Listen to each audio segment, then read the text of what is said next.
Democrats and Republicans alike are either excited about the president's student loan forgiveness plan or they're disappointed. Tonight, I sat down with Purdue Fort Wayne political science professor to get a better understanding.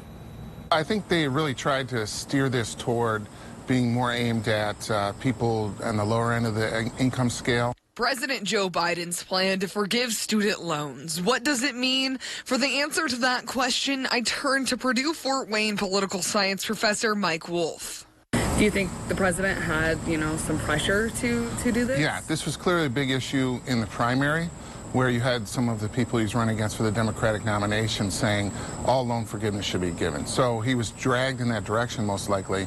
Wolf says forgiving student loans was a promise President Biden built part of his campaign on. The attempt over the last number of years to really deal with some of the problems without underlying legislation to do so has been very difficult for presidents. And so this administration really felt the pressure to provide loan forgiveness in general. So how do people feel about the plan? Some people have been saying the president waited too long to take action. Others say it's not enough. And some are questioning why give people their money back in the first place if it was a choice to go to college. That's the main criticism, that some people made a choice and took loans and have the benefits.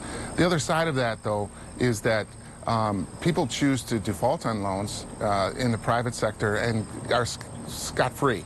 They are not allowed to do that with educational loans. So this is a choice they've made, but the terms of that loan are firm for as long as the length of the loan. Wolf says it's important to understand student loans aren't like typical loans. They stay with you for life. But he says he believes this income-based forgiveness plan was the best way to satisfy all parties. What does the president have to do to get this all finalized? Yeah, so the real question is also whether this will be challenged in the courts. Wolf says the plan is not a done deal just yet. There's a chance the president's plan will meet some backlash from the courts.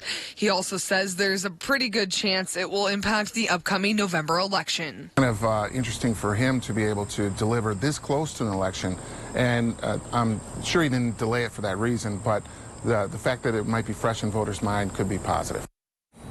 The White House also announced it is extending the pause in student loan repayment for one last time this year. No payments will be required on federal student loans until January of 2023.